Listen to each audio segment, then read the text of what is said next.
Hi, my name is Wasif, and welcome to the Pumpkin Patch, where we talk about adventures in parenting as well as health and wellness. It's presented by iCare Pharmacy, where I'm a pharmacist and an owner.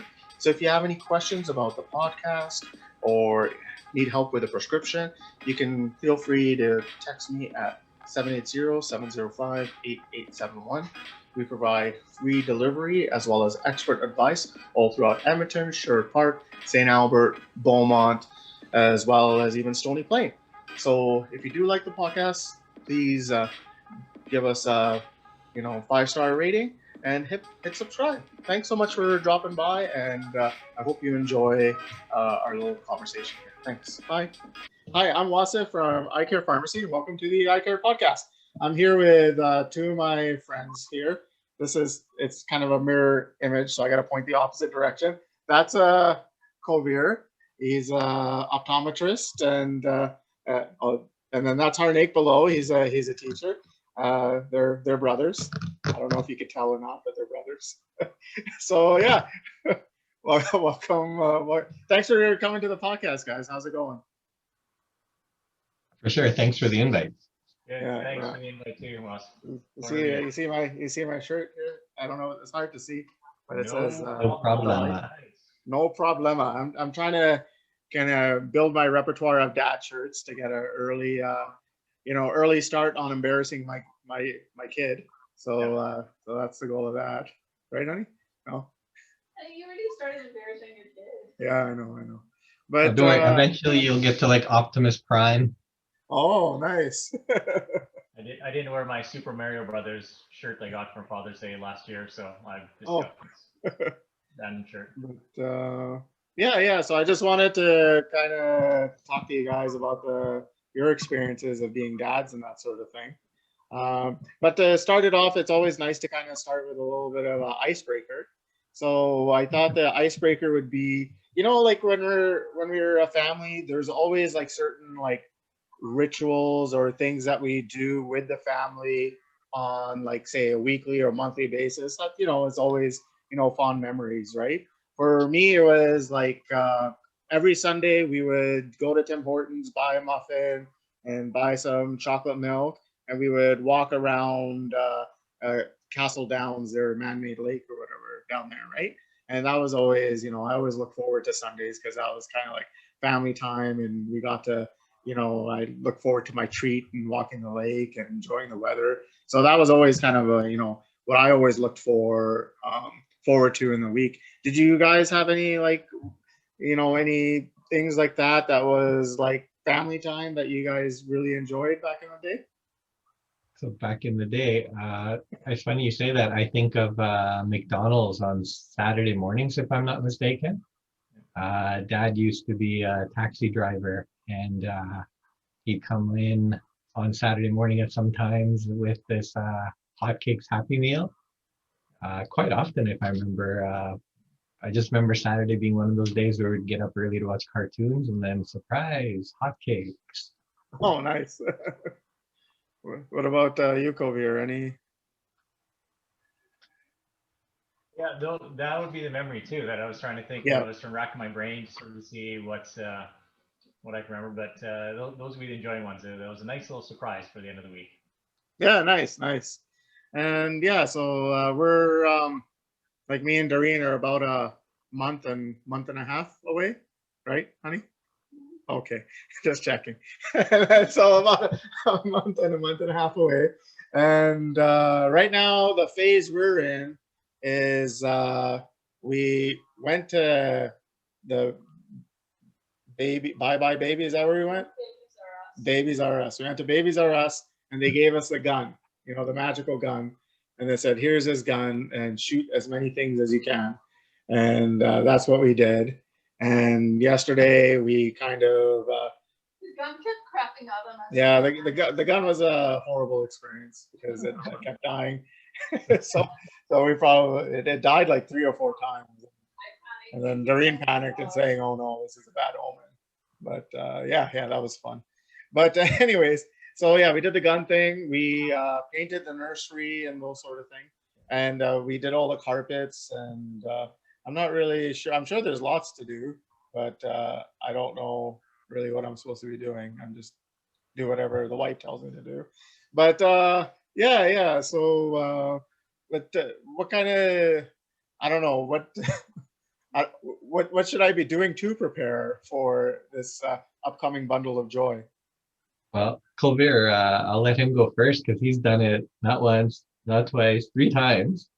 Yeah. So we'll start with him first, and then I'll add in if he missed anything or if I did something that was different. The one big Oh, you'll have to speak a little louder. the one big adjustment that that I found was the lack of sleep and the lack Oh, yeah. of regular sleep and the lack of long sleep Yeah. was one of the big things to get adjusted to and accustomed to, because at any whim you got to get up, or any whim you'll be getting up, and then try to get as much sleep or power naps as you can. Yeah. And the other thing that was really key was, if you don't shower for a day or two or three or four at the beginning, that's okay. That's Really? quite all right. That's fine. Just do the little wash face, reapply the deodorant, and that's okay. nobody's gonna point any fingers. I'm a little bit of a water glutton, and I shower 2 to 3 times a day. Yeah, that's probably not gonna happen regularly that I can say. Those would be the two biggest things that I can remember. Yeah, man. That sounds crazy. How do you do like Doreen's gonna have to get up and do the breastfeeding and that sort of thing. So there's a lot of more pressure on her in terms of a lack of sleep. What can I do to kind of take that pressure off of her? Everything. Yeah. You do everything. Yeah. You don't complain. You just, yes, dear, you get it done.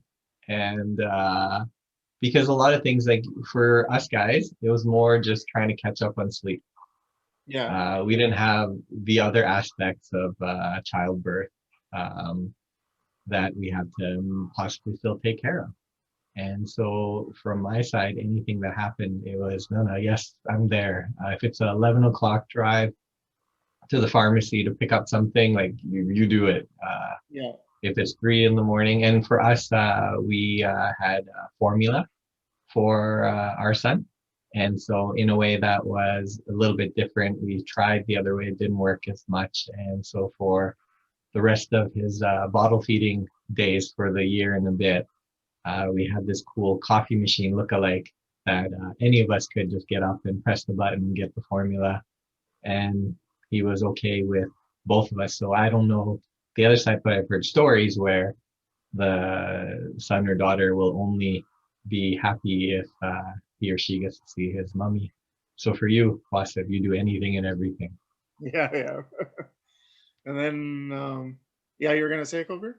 Yeah, see, we had the similar experience where all three kids had trouble with breastfeeding. So Anshul would pump, and in the middle of the night, then we would take turns feeding. Oh, okay. Okay. Kind of get up. She'd do the earlier morning feed. I'd do the kind of later night feeds. But you just got to roll with it and do whatever you can and all that you can, and just roll with it. Like even our birth plan didn't go according to any plan, but Yeah. at the end of the day, the mom was healthy, the kid's healthy, and you just got to roll with it. That was the other big advice is tips would be, whatever's going to happen, it's going to happen. As long as you're making progress, as long as you get into the next. A lot of it day, is the next day. a lot of it is out of our control. And actually, I'm glad Clover just said that too, because that reminded me too, whatever plans we had, the only thing that went according to plan was actually our bag that we had packed before the hospital. Yeah. That was the only thing that went according to plan, because in that bag, we put anything and everything that we needed. By the way, my wife always says, if you know anybody that's about to go, pack your own toilet paper roll too. Oh, That's okay. something you may not think about because they have one there, but it may not be as comfortable. Oh, But really? have that bag ready. And it sounds cliche, right? But if it's by the door, great. That way, it's when it's time to go, you're just picking it up and going. But after that, you're right. Like there's nothing according to whatever you might be thinking, oh, I'll be home at 5 from work and I'll take care for an hour, maybe get a 4 hour nap. No, like there's none of that. All that's out the window. Yeah. And as Colbert said too, like you just go with the flow. Our first year, I didn't worry about sleep. Like she took care of him during the day. I came home from work and it was like her break time per se. And honestly, I don't remember the nights for the first year because it was just the days and it's okay.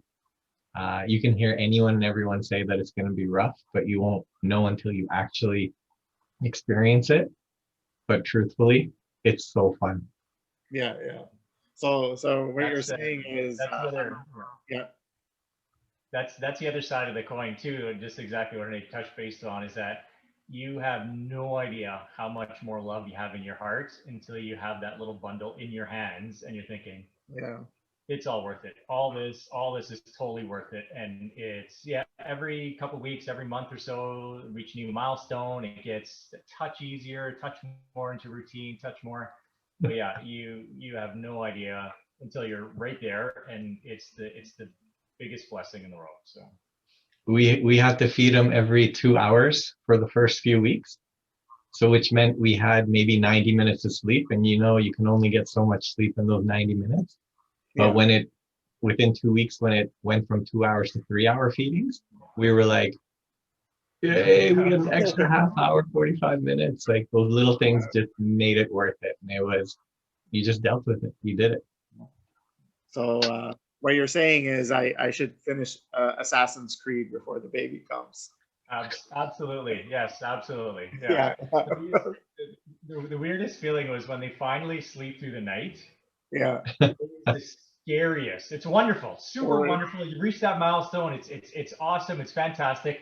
But you think to yourself, is there something wrong with the baby? The baby didn't get up. The baby didn't get up, and it's like you check your watch. It's like 6 in the morning. Nobody got you. Did you get up? I didn't get up. Nobody fed the baby, and then you rush in there, and the baby's still sleeping, still nice and fine, still calm, and so no, Doreen is a little bit of a more nervous personality.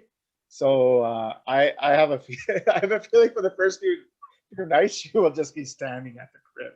And she won't move. yeah, that's one of the best and worst thing that we got was a video baby monitor. Oh yeah, For yeah, years and years and years, nobody had monitors, and then they had audio monitors, and now video monitors. There's infrared monitors you can get now and everything, right? Connected right to your phone, and yeah, those are the worst because all you're doing when you put the baby to bed is staring right at it. You're glued to it. yeah, A small little murmur from the baby. You're like, oh, is it time to get up? Is it time to go? No, yeah. like so. So the guys kind of touched on it a little bit, but what should I expect on the day of? Like, yeah, Kobe, I don't know if you want to do all three. Ours is just the one where we went in Sorry, at I missed around. that. Sorry, then I missed. what should I expect on the day of the pregnancy? Like when we have to go and it's go time. Oh, It'll be different for all of us. yeah.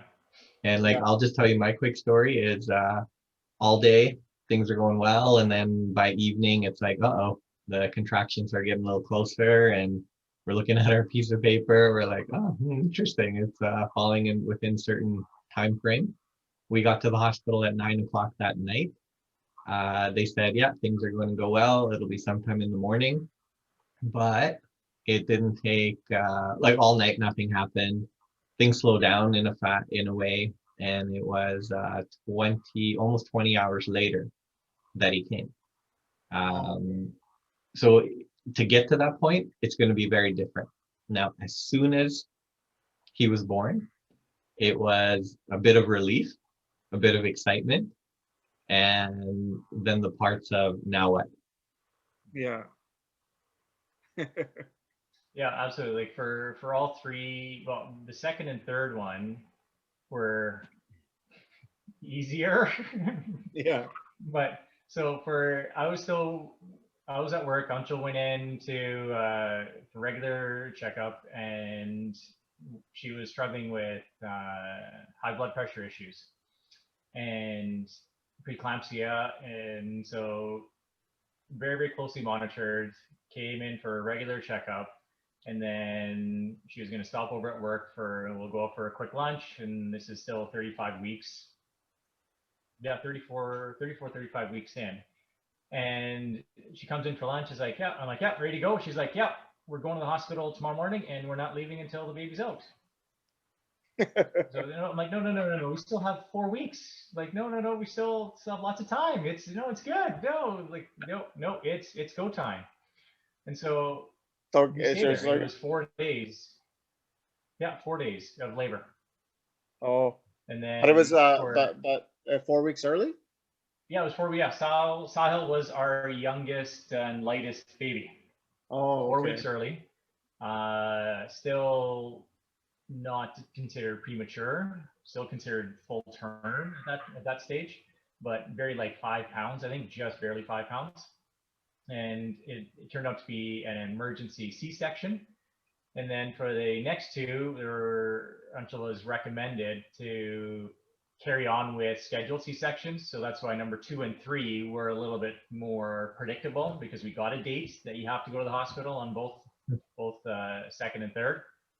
But still, there was, even after the third one, she had some lung issues afterwards. So it's not like it's a walk in the park by any stretch of the means, but you just get through it, and you just get through it. Oh, well, yeah, no, it's so when Sahil was 4 weeks early, like he didn't have to go to, because he was considered full term, he didn't have to go to what do you call it? NICU? Is that what you call it? ICU? And NICU, yeah, and I Yeah, yeah, yeah. NICU. He was there for, I think, 3 nights, 4 nights, until he showed that he was putting on a few ounces. I think it was 1 or 2 ounces, and then he was released after a week. And then the other 2 were born here in BC, and they're regular, and I think, and this is where the mind is foggy, but I Yeah. think it was a couple days, and that's it. And then we were out. Oh, okay, nice.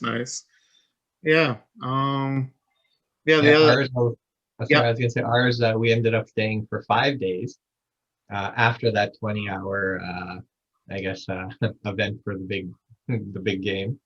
Yeah.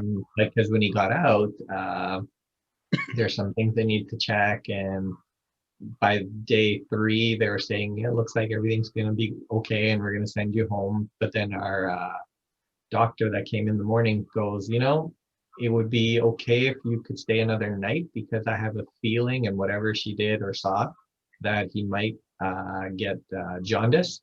And so if you go home, they're like, you'll probably have to come back the very next day. And then she shows us where you'll be. And we're like, well, that's not a bed, that's just a chair. And so she recommended us staying another night or 2. And Yeah. sure enough, the prediction was right. Like within the 2 days, all that stuff happened. And it was put under the machine. Like truthfully for us, the 5 days was so good in terms of learning. Like when I said, now what, when he was born, it was true. It's like, well, how am I going to take care of him at home? It's just me and my wife. But at the hospital for those 5 days, we learned so much. So we were lucky to be there in a weird little twisted way for that long, because we asked simple questions like, well, how do you change a diaper? How do you do this? How do you do this? How do you do that? There was just so much knowledge from those nurses that we got instead of Googling it at 2 a.m. Yeah. Just got that info. And so it was bad why we had to stay, but we were thankful that we got to learn. So when we did get home, we were more interested in just trying to get some sleep, because we had all the information, or quite a bit of the information we needed for the first few weeks of his life. Oh, okay. Yeah, no, that's good in that sense. But the one thought I had was, hold on, my computer's doing weird things. Don't do that. The one thing I was, I'm just wondering, like you guys don't know the answer to this, but I'm just curious how things are going to be a little bit different during COVID. I mean, I'm sure they're going to want us out in and out as soon as possible. And then Doreen, we found out she has gestational diabetes. So I know that kind of like talking to a few people here and there, I think they say that when you have gestational, you do have to go with the C-section, and I know that's something she really wants to avoid. But the C-section is quite common, from what I understand, amongst women. Yeah, so it'll be really interesting to see. Yeah. Yeah, so Anshul had with Sahil, Anshul had preeclampsia and gestational diabetes. Oh, So, regardless of that, it turned out to be an emergency C-section, and yes, it's super long for recovery. You can't really sit up for a few weeks or so without assistance because you've lost all your abdominal strength. Yes, a lot more recovery, a lot more assistance that's needed. But yeah, at the end of the day, like it's a blur still. But yeah, yeah. At the get end it of the through. day, we don't really have a lot of Yeah, choice. we don't any Whatever, other you choice. do Yeah. whatever you can to make Yeah. sure the wife is healthy and the baby's healthy. Yeah. So that's the bottom line. Like back to what I said earlier, was if you do, like new dads, you do whatever it takes. You can complain later, Yeah, but definitely not to your wife, because you're not going to get the response you're looking for. But you do whatever it takes, because at the end of the day, they're both recovering, right? You yeah, got your baby who's developing and needs you 100%. Your wife will need you, period. So you do whatever it takes, and then and plus you'll be sleep deprived, so you won't even actually care about how much stuff you're doing. You won't even have time to think. You're just gonna go, go, go, go, go, yeah, and you're gonna enjoy those quiet moments when you get to hold your baby. yeah. I'm looking forward to it. It'll be an adventure. We sure didn't expect to get pregnant. That's one thing that we didn't. Yeah, yeah. No, Doreen was saying we didn't really expect to get pregnant and that sort of thing. Just kind of, I think we were trying and then we were not trying. And then when we stopped trying is when, not really stop trying, but you're like get frustrated. And you're like, I'm tired. We don't really need to try as hard tonight. That sort of thing, right? And then it ended up that's what ended up happening, right? When we were more relaxed. That's when these miracles happen. Yeah, yeah. Yeah, we had a fertility appointment lined up and everything. But, yeah. Yeah. But yeah, because Doreen thought there was stuff wrong with her, but at the end of the day, yeah, all good. Like, don't worry, it's always something wrong with us. Yeah, Just let it yeah, Yeah. And also, I think right now here is a very safe spot. So if you want to complain about your wife, we're all ears. It'll keep it. yeah. Yeah, Nobody else is listening in. So yeah. No, I'm not. What's like the most about these days? No, nothing, honey. You've just been amazing. That's me, all right. Tell them. No, you've been good. You've been good. Yeah. Freak out over the cleanliness. No, you freak out, but I mean, we just kind of have to let that go, right? Every single time, it's like, it's too dirty in here. I can't deal with this shit. Yeah, she's nesting hard. So, it's good for everybody. I was gonna ask you, I was gonna tell you a scenario, Kovir, because you're an optometrist, and I think it's just it's sad, but our my nephew, he's 9 months old, and he got diagnosed with cancer in the eye. And what ended up happening was he ended up the response was very well coordinated. So they found out that he had cancer, and then they ended up shipping him. They ended up flying him to Sick Kids Canada in Toronto. Yeah. And because they're kind of the experts in regards to, specifically because the type of cancer he had was maybe something that you see maybe like 2,000 cases of a year. Yeah. And they ended up giving him chemo, but he crashed on the chemo. So what they ended up having to do was they did surgery into the back of his eye, and they inserted a contact lens that slowly emits chemo over 42 days. Okay. Yeah, and so it's been great in the sense that like he did respond well to the chemo, and his tumor is shrinking quite a bit. Right? But hopefully, you know, like we're not worried about in terms of his safety. He's going to be fine. It's just more so can we like, hopefully we can the the procedure and the chemo can help save his sight still and that sort of thing. And it was kind of a blessing that they even found it, even though, unlucky, but a blessing at the same time. But have you ever encountered cases like that before? Yeah, it's super rare, and depends on size and location of the cancer, and if it's that young. Uh, Prognosis depends on size and location. So not Okay. knowing No, it was exactly the exact details on it.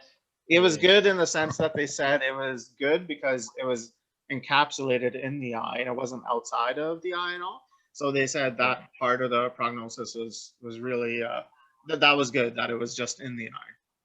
Okay, so that's a good prognosis. However, it would be you'll probably develop a lazy eye then. So the best case scenario would be he doesn't lose his eye, period.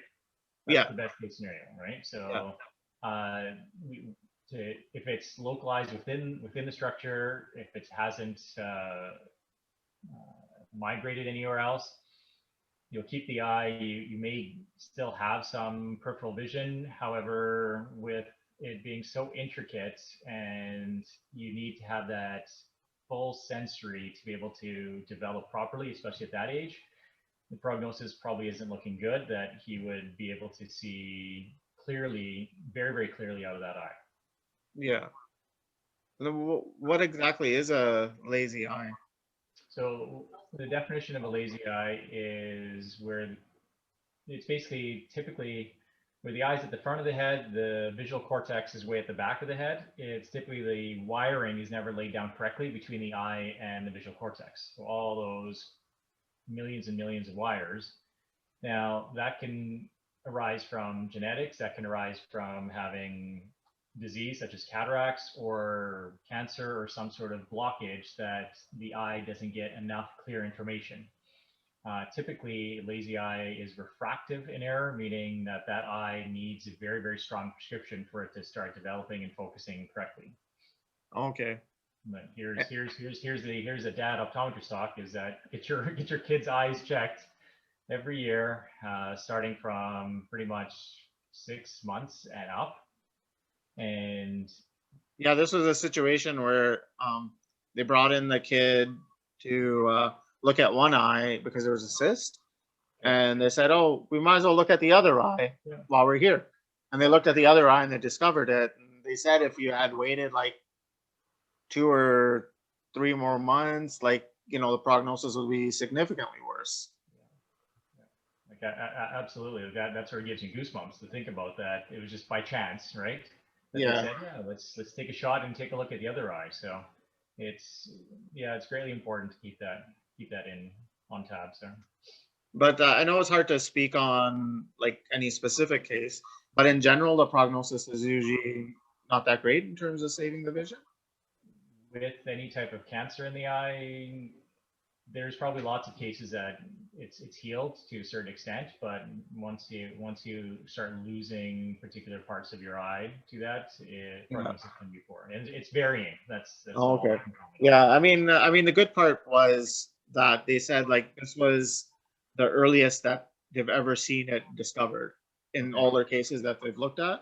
So I'm really hopeful that it's a good prognosis. But like you said, it's the eye's so delicate. It's going to be hard to say, right? So yeah, yeah. So yeah, and I don't know what else to talk about, but yeah, but I'll give you I'll give you some stories then, like during that first year, yeah. when you're all dazed and confused and you're just kind of going with the flow. Even when you're at work, you're going to be thinking about how your child is doing at home, how your wife's doing. But when you do come home in the evenings, or if it's at 2 in the morning, where like Joven, he would wake up and, well, of course I'm gonna be like, okay, well, you're gonna be with him all day, so I'll get up with him. take them, sit in their little recliner, hold on to them. Sometimes I fall asleep and it's like, whoa, whoa, wake up, wake up. Okay, he's still there. Okay, that's good. It's just a great feeling. Now, as sad as this next story sounds, even on those cold winter days where you're like, this feels so warm, and you realize he's actually just peed on you.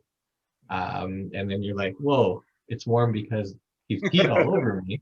Yeah. You pick him up, you clean him up. Even that is just one of those weird little dad stories that I'll be thinking about saying, it's kind of cool. Like, not that I would ask to walk around saying, hey, pee on me, but it's just one of those things of one of those cool memories that I'll always remember. Treasure, not so much, but remember. Yeah, I'm waiting for my first diaper brownie explosion. Well, I got a story for you. Yeah. So funny we're talking about pee and poo. So in Sahil's nursery, change table, and Anshul had got up in the, I think, late morning or early morning. Same thing. It's a blur. Doesn't matter what time it is. I get a howl from Anshul. A howl. Yeah. Go there! Like just a big enormous yell, and boom, I'm on. Like, okay, like this is alerts, high alert, high alert. I run over there. All I see is in Anshul's hands are Sahil's feet. Yeah. She has about 4 or 5 wipes in the other hand, and she's like gone white, saying, "He pooed, Colvir. He pooed." I'm like, okay. And Yeah. then my gaze turns a little bit over to the right. My kid has shot Yeah. 6 feet to that area. So there's a trail of 6 feet. There's a nice little brown, I wouldn't really call it a treasure hunt or anything, or a little drop, but yeah, there's droppings. So 6 feet. So we definitely got the steam cleaner out that night and got heavy duty wipes and everything. So that's my touching story too. So. Oh, that's almost a skill. That's crazy. Oh, and you learn right away, Washington. Like on day 2 or 3, I'm in the hospital changing his diaper. And then all of a sudden it's like Matrix style. And like, I see something coming at me. And this is for boys more, right? Like there's something coming right at me and you move and there's just this stream that just goes right by. You learn really quickly because even at home, diaper, change table, pick up his diaper. And then all of a sudden, while you're about to change, there's pee that comes out and then it goes on the wall or wherever. So you learned that, okay, sometimes you just have to open, let the air come in, but keep it there. Keep it there just a little bit longer. Because for him, it was, oh, cool, I have more room to pee now. And then you would just then watch it come out and then just put the diaper back on and then worry about cleaning. We actually had something on the wall that we hung after the first pee on the wall incident. And after we cleaned up, we were lucky enough to have the poo incidents, but we had lots of pee on that cloth that we hung on the wall.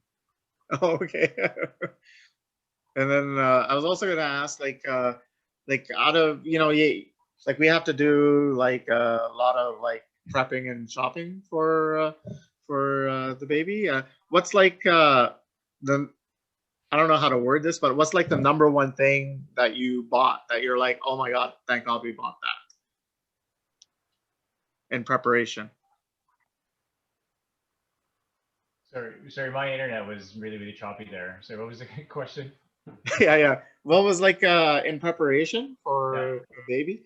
Like what was like the number one thing that you bought that was like, like kind of almost like lifesaver? I'm glad that was like a lifesaver that we picked that up, that sort of thing. Was there anything like that? Yeah, I think for ourselves, it was 2 things. It was the Dr. Brown's bottles, just because it had less air in it, so you'd have less burping. But grass was the best thing we bought. Grass was just this drying. It was this plastic drying rack that you can stack all the bottles, the tubes. Yeah, we were looking at that. Yeah.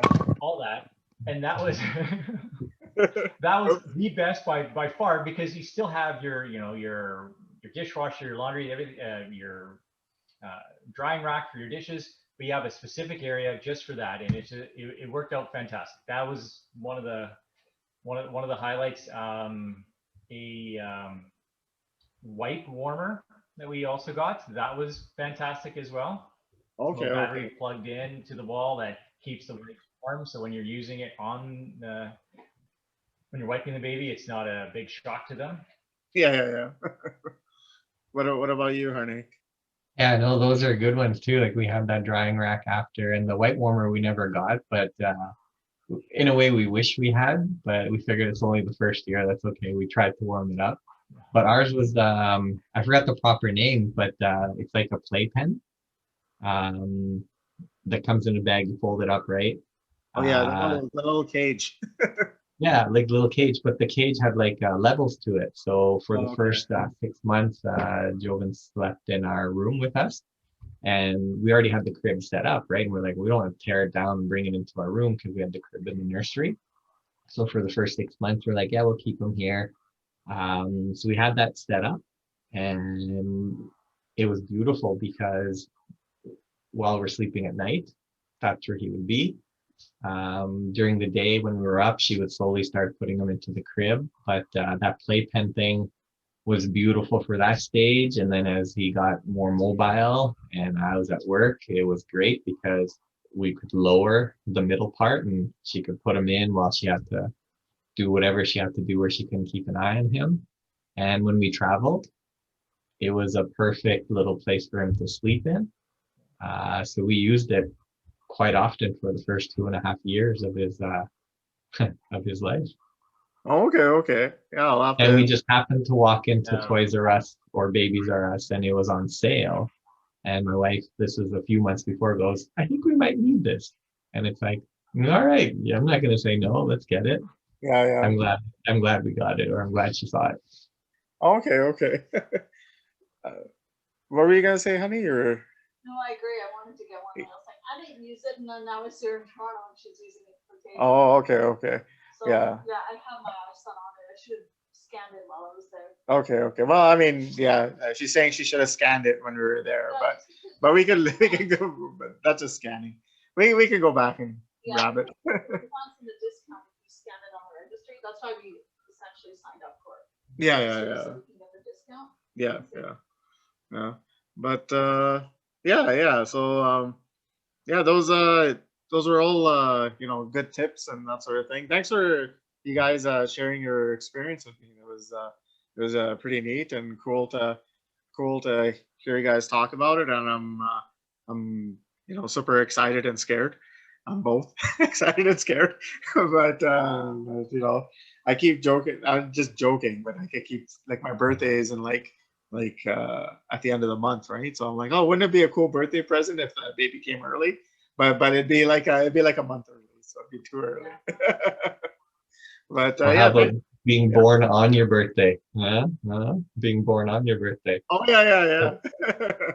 Yeah, I'm okay with that. Yeah, my daughter and I have the same birthday. Oh really? Oh okay. Wow. Yeah. Dan and I had when in same things C-section, and as soon as she was delivered, I'm sitting by Until holding her hand, and as soon as she was delivered, the operating room staff started singing "Happy Birthday" to me. Oh really?